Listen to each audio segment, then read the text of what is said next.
Well, Conrad, what a ride that was. Congratulations to the Michigan Wolverines for beating Alabama. What a game. Wow. We are recording this on December 15th. You are listening to us, our future selves, having enjoyed watching Michigan win the Rose Bowl. It's been a long time since that's happened. I hate to say it, Gosh, but that's I hope true. we don't eat our words here. Boy, oh boy, can I wait for the LTN, LHLM hashtags about how Michigan sucks. Brought to you by John Henson, who will be featured later on the pod. And if we indeed lost, we will be wearing Alabama gear for our next recording. No. Sorry, let me be really clear. The Bart Sinnard offer was to buy him a jersey from Alabama or for him to buy me a jersey from Michigan. I will never put that stuff on. No way. Okay. All right. Good clarification there, Conrad. Well, what else are we talking about today? As usual, we are starting with the news brought to you somewhat by the FCC. We're then going into a great segment on gifting. And finally, Gyi and I are going to talk about our New Year's resolutions from the past, our New Year's resolutions for the future, and what you think you should be doing for your law firm. All right, Mr. Lockwood, hit that music. Welcome to Lunch Hour Legal Marketing, teaching you how to promote, market, and make fat stacks for your legal practice. Here on Legal Talk Network.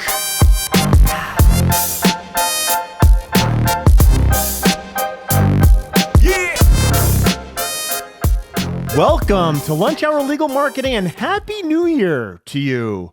Thank you for starting this off and starting your New Year's with us. Let's hit the news.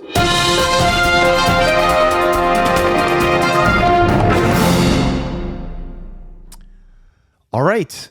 Coming out of the FCC, and hat tip to my friend and someone all of you should follow if you are interested in the regulatory environment for digital marketing, John Henson. FCC has really closed loopholes on robo-texting, and this became a really, really big deal with Camp Lejeune. We will put a link to the release in the show notes, but it is quite interesting. The new rules make it unequivocally clear that comparison shopping websites and lead generators must obtain consumer consent to receive robocalls and robotexts one seller at a time, rather than have a single consent applied to multiple telemarketers at once. This is, there was a big push by third-party Camp Lejeune pay-per-lead generating companies that really went afoul of this, and the FCC has finally made some pretty dramatic changes. So if you are in that space, this is something I really think you should be aware of and should be holding your marketing firm accountable to. Now, Gyi, we are a technology podcast. Talk to me about print. It's coming back. Print. I would like to share the Great Legal Marketing's Hero Icon letter in print in my hands. And really great publication. I encourage everybody to check it out. But as folks know, Great Legal Marketing, Ben and Brian Glass, they take contributors, lawyers, marketing people, and they put it in print form. Now, I got to tell you, it's great content. And the thing I like about it is they're going where in a lot of places people be like, oh, print's dead. I'm not going to do, no one wants print. I don't want paper. One, there's something about the physicality of it, like the actual holding it in your hand. But beyond that, guess what? I get a dozen email newsletters. Guess how many print I get? One. Right? Stands out. Anyway, Conrad, you hate print. I don't hate print. I will tell you this. My most aggressively growing clients engage in print advertising. And in this kind of newsletter approach. I hope it is not the foundation of your marketing, but if you're doing lots of other things. Don't be the only thing. Yeah, if it's the only thing, we have a problem. But if you're doing a lot of other marketing things well, I believe in the synergies of multi-channel marketing. Print should be in your consideration set. And the of course, like everything else, the content matters, right? If you just go and mail out some direct mail piece, no one wants that. I think I just kind of brainstorming here, but like even doing this just at a local level, get local business owners to contribute stuff. Like you're basically a local business news kind of journal. That's a great way to stay top of mind. Anyway. And for those of you good job, glasses. Go ahead. I was just saying good job to the glasses. I was going to say, for those of you who were wondering how long it was going to take for us to push the concept of marketing local, we are 3 minutes in and bing, bing, bing. There you go. Right. Zig while others zag. And now let's zig ourselves and take a break. Hello, lunch hour legal marketing fans. Do you like what we're doing here? Could you do us a huge favor and subscribe or head over to YouTube? I'm really pushing the YouTube thing. And if you're commenting over on YouTube, I'm going to go respond to your comments. So drop us a comment. I want to hear from you. All right. We are back and we are talking about a great topic. And it's beginning of the year. It's after the season of giving. What an appropriate time to talk about gifting. Conrad, tell me what you know about gifting. Well, this segment was inspired by a box that was sitting on my doorstep when I came home from a trip meeting with lawyers. And I was about to throw it in the other pile of Amazon boxes that are now hiding in my closet for my children for Christmas. But I noticed where it came from. This came from Benchmark Knives, and I was pretty sure no one was sending my kids a high-end pocket knife. And so and a lot of listeners might not know this. You're a huge high-end knife guy. I am. I love gear. I love outdoor gear. And Benchmade knives they're special. They're special. Quick ad for Bench. I have one and now I have two because someone sent me a gift. And I was looking at this and I wanted to make a couple of points about this gift. This was from Hunter Garnett, who I have spent some time with, but frankly, he owes me nothing. And one of the best things about gifts is when they are unexpected and unnecessary, right? And so, we've just finished the typical giving season and you guys have sent fruit baskets. I think we've already bemoaned the fruit basket sending and the cookie sending if you're from Scorpion or whatever it might be, because it's expected in December. We expect to get these gifts in December and they all kind of munge together and you can't remember if the pear came from, Bill or if the fruit basket from someone else or the cookies or whatever it might be came from. You can't even find the gift I sent you. You can't even find it. Very true. Even know where it is. So for those of you who so many gifts, it's in a pile of Conrad's gifts somewhere. That I'm hoping the coffee mug that I was giving Gyi a hard time about is somewhere in my pile of gifts, and I'm going to open it during Christmas, and it'll be really awkward figuring out why Santa sent. Or I sent a random lunch hour legal marketing mug to somebody who's like, what the heck is this? Anyway, my point here was this was unexpected and very unnecessary. This was not a thank you. There was no expectation. There was no agenda. This was just a thank you. The second thing about the Benchmark knife is Hunter knows that I like this. We had a conversation about whether or not sending a knife, a Benchmade knife, to people as a thank you gift made sense. He knows that I really, really like Benchmade knives. And so it was personal. It was personalized. And, Giftology is a book that if you haven't read, you should. But it's talking about personalizing the gifts to things. So this was very, very specific to something he knows I already like.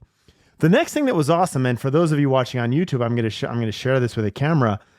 That's a nice knife right there. He customized the knife with the Mockingbird logo. Knife. It was not his logo, right? He didn't need me to remember him. But in fact, what he's done by putting something that matters to me on it is I will always remember where this came from. And I will always remember his magnanimity in doing so. So he made it about me. And that's really, really amazing. And the final thing on this that I think is, this seems like a petty point, but I don't think it is. Benchmade is not a a run-of-the-mill knife. These are, frankly, there's no rationalization for a knife of this expense and this quality. Like, it is just really, really over the top. And furthermore, if you really are into these knives, you will recognize, or whatever it may be, you will recognize quality within quality. The handle on this is Benchmade's carbon version, right? And this is essentially the best thing that they make.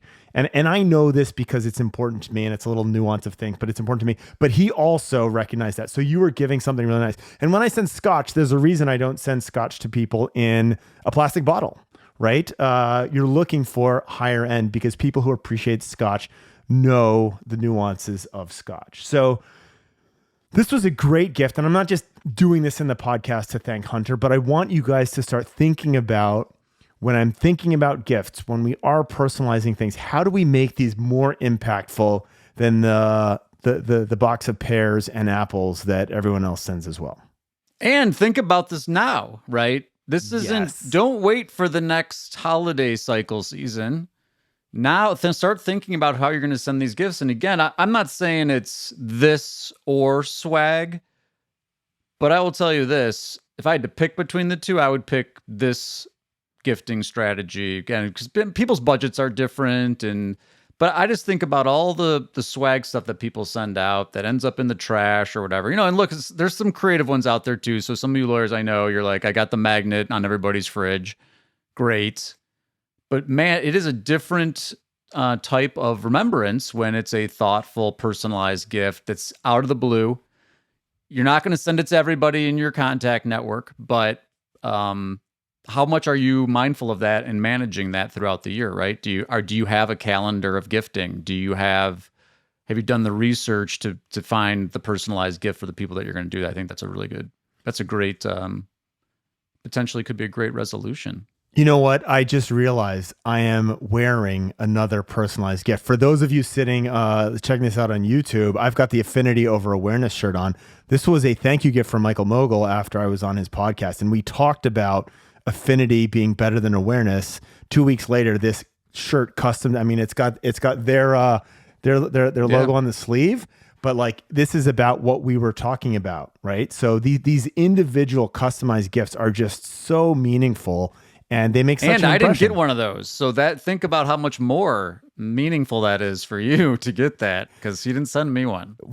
Well, this was from the one where I went solo with. I know. Dear Michael, please send Gyi. He gave me a t-shirt. And I'm grateful for my t-shirt. I got the Game Changer t-shirt.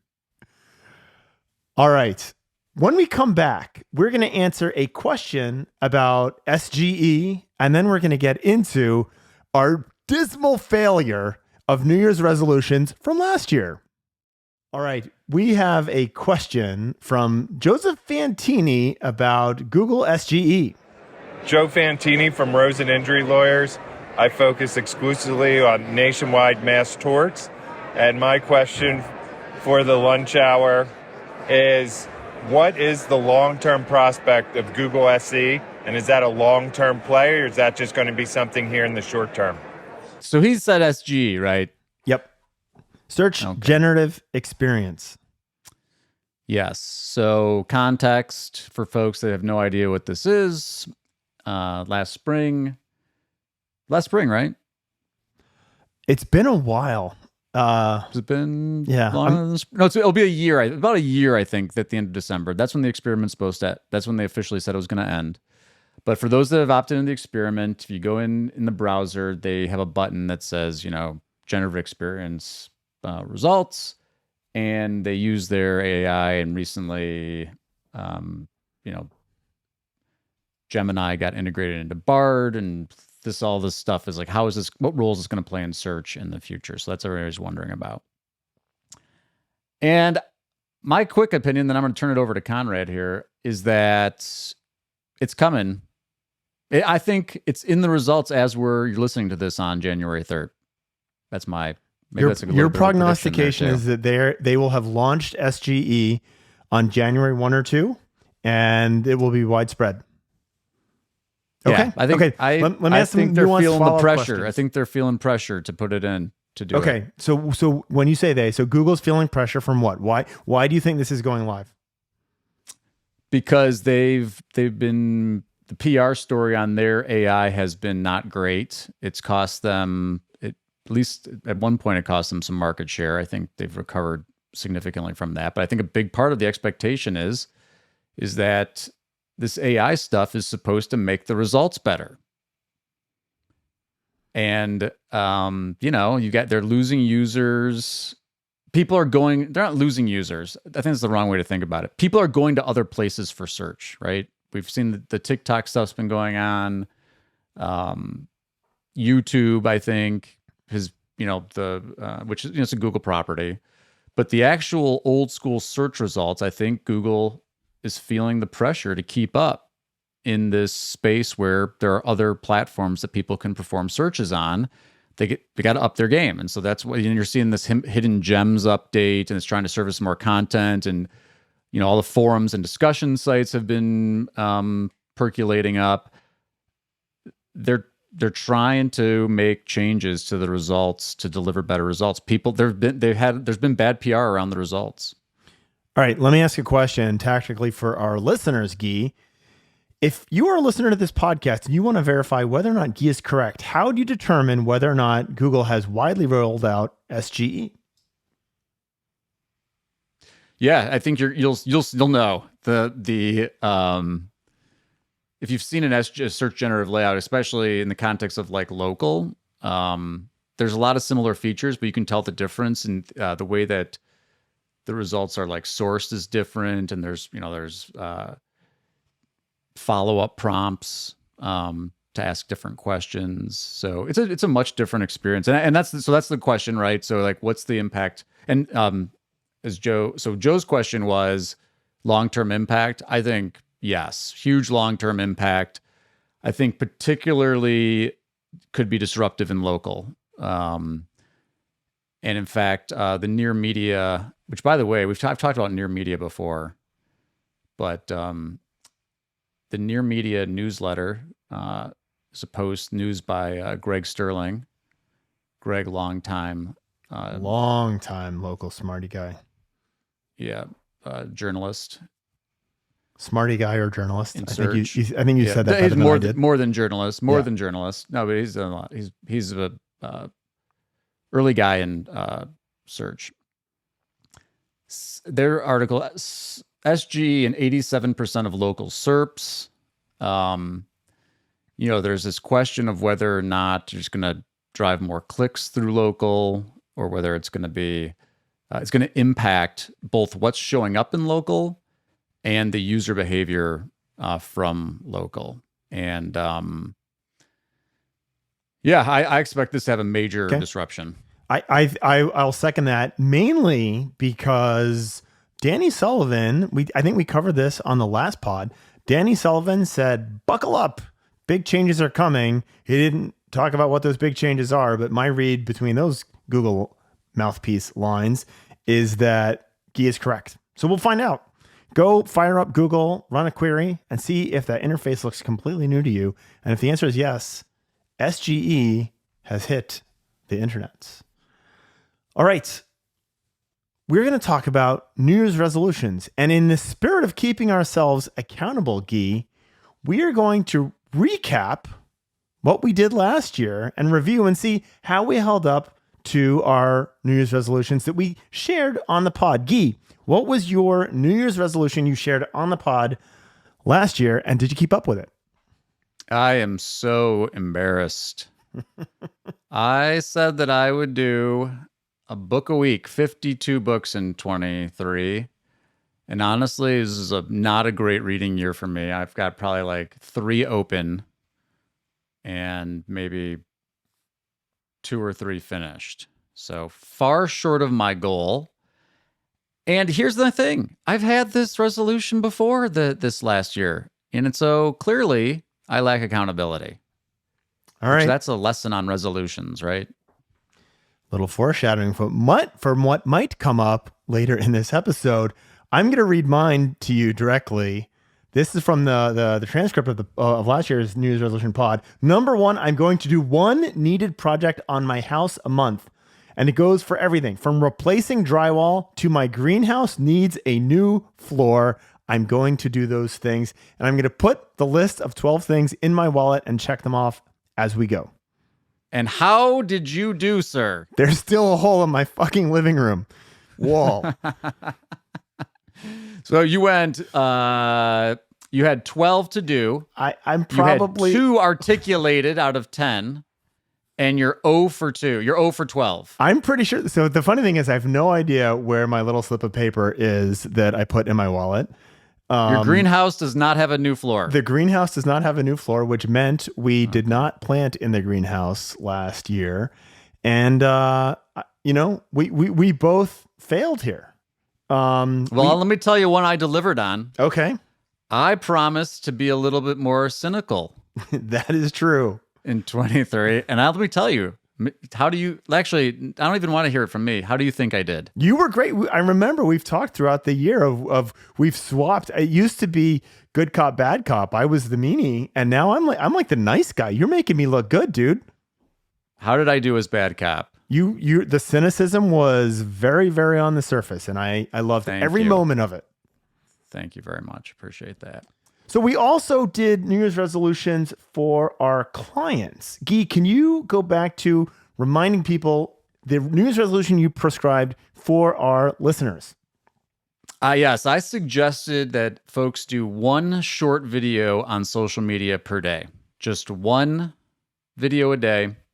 You can, I say distribute it everywhere you are, but if that's too much of a challenge, pick 1. No. Hold on. If you're going to do a video and you're in multiple places, distribute it everywhere. Otherwise, you're just stupid. You're lazy and stupid. Again, I'm trying to be. Wait, no, I'm trying to match your cynicism. Folks. Yeah. Okay, great. I want to be empathetic to folks that, it's a labor to publish it across multiple platforms, especially if you're doing it native, which I recommend you do. Okay. So. Okay. Anyway, my take is if you're going to take some time to do the video, take the extra 5% to push it on the other platforms. It's 5% for you. It's not 5% for everybody. Okay. Were you telling me I'm great? No, it was more of an indictment on some lawyers' use of technology. Okay. All right, that's fair. Right. Okay. All right. What do you got? What was yours? So mine, this was a really prescient recommendation. I think you should commit to and explore and evaluate 1 non-Google marketing channel for your firm throughout the entire year. There were key elements to this. It's non-Google and it was something that you tried throughout the entire year. We just talked about Google and SGE and the reason they are really pushing a new experience because they're losing market share. And those of you who have not jumped on that wave of finding alternate places that people are looking for lawyers that do not start with a big G, you're missing out because it is happening. And I would say... I think both of our resolutions here have come true in 23. 100%. I've seen a lot more short form video and I've seen it in a lot more places. I've seen a lot more activity on YouTube. I've seen a lot more activity on... really a bunch of different, TikTok, of course, but, and lawyers using the platforms in different ways, right? Like folks getting smarter about paid social media buying. But anyway, both of the, non-Google channels, that's where people are going. That is growth. That's true. We also had a podcast. Oh, we did. Resolution. We did. What was the resolution for the podcast? Do you remember what it was? I don't, and I didn't remember about the drywall either, but we did go back to the show notes. Our objective was to cross 20% growth in subscribers. How did we do, Gyi? We did excellent. And you know what I attribute a lot of that growth? We had 23% subscriber growth, which I think is very good. We achieved our objective. We almost set a new one this year. And how did we do it? By eating our own dog food. We went out on many more channels with social content, and that drove growth. And so I am grateful for our awesome production team because that matters too. The production quality, how you're distributing it, where you're distributing it, those do play a huge role. And I think that was a big part of our growth. So there you have it. Our resolutions actually helping the podcast grow. Yeah. Well done to the whole LTN crew. And, people often talk about starting podcasts, et cetera. There's a lot more behind this than you think to make it successful. And we had a really great year because of them. So much appreciated. Yes. All right. And now, as we look forward, our new resolutions, we're going to do one for lawyers, a personal resolution, and a new one for the podcast. Conrad, what is your resolution for this year? I'm going to make unfriends with 30% of our listeners with my answer. And then we're going to give those 30% some advice. My answer is to stop hiring underqualified in-house marketing staff. In the show notes, it says stop hiring stupid in-house marketers, which seems to be a little bit harsh. But honestly, there are some firms who are making their hiring decisions based on the fact that someone is under 30 and therefore they must understand the internets. And they're putting these people in charge of tactical marketing and they're underqualified. And that is not the fault of the person in that seat. That is the fault of the person who put them in that seat. But it is, there's a lot of, and I'm seeing, this is some frustration boiling over with personal experience. Let it out. Let it out. Yeah, man. I know. I should lie on the couch. You should talk to me that it's going to be okay. And, we'll figure this out. Okay. But the problem is marketing is becoming increasingly complex. It really is. The technology is becoming increasingly fast at adapting to things.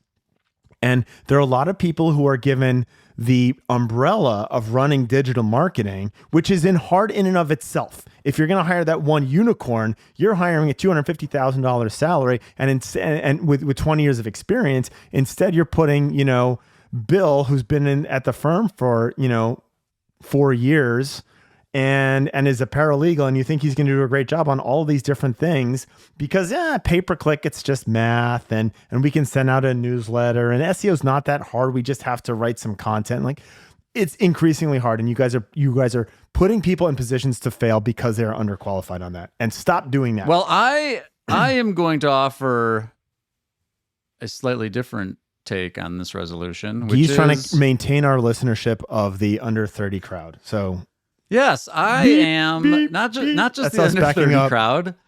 There are plenty of excellent in-house marketers. And to those that you find yourself in the situation that Conrad described, here's my New Year's resolution to you. Learn the math, right? Learn. Yes. What else? What would be the things that you would recommend that in-house marketers who are struggling in these areas should go and do this year? The biggest failing that I see repeatedly, and this is not like, these are not one-offs. This is a pattern that people don't understand. And by the way, most of you, I'm just not talking about the in-house marketers. You lawyers don't get this either, for the most part. Some part. Agency people also, by the way. Most agency people don't understand this. Right. This is a massive But let's hole. focus on the in-house marketers. No, okay. For the in-house marketers, but for the lawyers and for any agency people listening who are unqualified to have your jobs, listen to this. Understand, go away from the tactical shit. Like you can learn all the tactical stuff and Google makes it easy to learn how to run pay-per-click and they make their recommendations and you can do all these things. If you do not understand, really grok and understand the foundations of statistics, you have no business being a data-driven marketer. And by that, I mean, if you don't understand things like sample size or confidence intervals, right? Or what a standard deviation is. If you don't understand what those things mean, when you're doing analysis, you're just reading numbers, right? And it's just arithmetic. And without the context of statistical foundations, you're really just reading numbers. And that is not analysis. And I know this is a patronizing, Conrad has an MBA and he's proud of his statistics and but I see the problems. You make bad decisions because you don't understand the statistics behind what you're doing. And therefore your marketing and your firm suffers. So understanding the foundations of business statistics, you cannot do data-driven marketing without that. Here's 100%. Here's mine for the in-house marketers. And there's a couple different ways to solve the issue I'm about to describe. But you have got to be the person that is accountable for connecting the dots between marketing and business metrics. So what do I mean by that? If you're the marketing director, you've got to have a relationship either with, if it's the partners at the firm, that whoever's running financials, if there's a CFO at the firm, you've got to be in close contact with them, and you've got to be able to speak their language too. That's the part that's always missing. There's always like, you talk to a marketing director and they're like front-end marketing metrics, and maybe they take it to qualified lead, maybe, but you got to carry that the whole way through. So either you need to understand the tech to do that, like at a basic level, how to like, work your stack, right? And Conrad, you can talk more about some preferred stacks that you like, or you've got to hire somebody who's going to implement that, and you're going to manage that, the data coming out of that. But if you don't have that, and that's the part we see this. I mean, I just talked to a in-house marketer the other day, and same issue. And so you're driving down the freeway at 120 miles an hour with not great visibility. And the key, the dynamic that changes, you need to be in a firm where the decision making, you have an impact on the decision making. And what often happens, and this is a failure of the partner or the law firm owner with marketing, if you are not speaking that same language, the business metric, the decisions never get made by the marketing person. If you can have that conversation and provide that data, the decisions happen either jointly with the owner and the marketing director, or the owner gets to a point, and we have clients like this, and this is the firms that really kill it, where the owner has confidence in the business metrics that are coming out of marketing and gets the hell out of the way and lets marketing crush it. That's a beautiful place to be. But most of you are putting someone without any power in this role, who is underqualified tactically to do this role, and who doesn't understand the business metrics and the statistics needed to get to statistically relevant business metrics in order to make your firm really, really successful. So it's a big role. It's a hard role, and it's tactically difficult to do all of the things. But if you can nail that piece where someone has the intelligence, and by intelligence, I mean business intelligence, and the power and the accuracy to make changes that will change your firm, that is magic. That's a great thing to work towards. If you're a newer marketing person in-house and you want to grow your skill set, focus on these skills. This is where to go learn. Go learn CRM, go learn all the business metrics that the business people talk about. And then it's easy. Then it's easy to justify budget. It's easy to talk about why you have a role there. And you've got benchmarks in place, so you've got a good handle on visibility and forecasting for your future. So Gyi's right. Get deep into the nuances of your CRM system, whatever that may be. Like if you're going to learn one thing, don't get the surface level understanding of Lawmatics. Go deep, go real deep, and understand how it works and how you have it set it up, because you're going to find interesting information within there. Okay. Gyi, what's your personal resolution for this upcoming year? Man, I got to tell you, I'm going to do it again. I'm doing it again. 52 books, but this time, Conrad, you're going to hold me accountable. You want me to hold you accountable for 52 books? So Gyi's point here is that without accountability, my drywall is still going to have a hole in it. I think that is a really big mistake that most people, including yours truly, make when they're thinking about resolutions. So I would say don't make a resolution for this coming year without some real accountability. And I think it's third-party accountability. We're clearly garbage at keeping ourselves accountable to these things. I couldn't even keep my list in my wallet. Well, which brings us, Conrad, to your personal resolution for the year. What is it? This is tough. I am going to try and work less. And I don't know how to look at that. I don't know how to quantify that. It's not a smart goal, but we've been busting our butt this year, and I am trying to get my firm running with less Conrad work and more efficiency. So that is good for you. Love that one. Goal. Yeah, it's not hard. what it says in the show notes, though. Well, no. So this leads to what it says in the show notes. What it says in the show notes. What it says in the show notes is Conrad needs to be happier, and the accountability coach is my wife. Okay. So that's some real accountability right there. Now, you've just celebrated your 20th wedding anniversary, right? Yeah. And has your wife been your accountability coach this entire time? On the happiness metric? Yeah. I think your spouse is always your accountability coach, regardless of who you are on your happiness metric.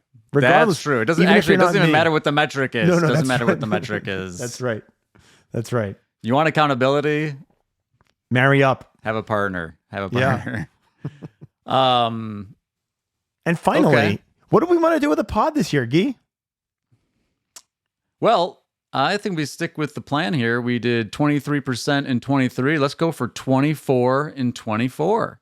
All right. I like where you are. You know, the math gets harder as that number gets bigger. I've heard that. I've heard that before. And what is our plan, Conrad, to get to this amazing number? So we'll be launching the LHM newsletter and putting more Conrad and Gyi in front of you in more different mediums. And I go back to this concept of we were really successful in pushing the pod through social. That really worked. Continuing to find different channels to expand your voice. And this is not a really subtle metaphor to what you should be doing for your law firms. Continuing to have multiple channels that are working together, you do end up with that awful MBA term that is overused, synergy, but it happens. And so the more we do on multi-channel to push out the pod, the more the pod will grow individually. Yes, and I agree. I'm really excited for this. We'll see how it goes. Got to have a hypothesis, but I love this idea of expanding to a new channel. And I will tell you, lawyers, if you're not picking up on the nuance here, finding ways to grow email lists and to send emails that have value for people, whether it's something like we're talking about that Ben Glass does, even if that's digital, it's a really, really excellent tool for expertise, delivery, and staying top of mind. There's a bunch of lawyers on Substack. I think that's probably something to foreshadow. We're going to look at some of what they're publishing, but those emails publishing on Substack, I think that's going to be more and more valuable as we move forward. Authentic writing. All right. Well, you've blown another hour with Conrad and Gyi. This is the first pod you'll have listened to in the New Year's. Hopefully, Michigan came back from Pasadena victorious. And we will see you throughout the year in multiple mediums. Money makes a it makes a world go round. Money makes a world go round. Yeah, money make a world go round. Money makes a world go round. Yeah, money make a world go round. Money makes a world go round. Yeah, money make a world go round.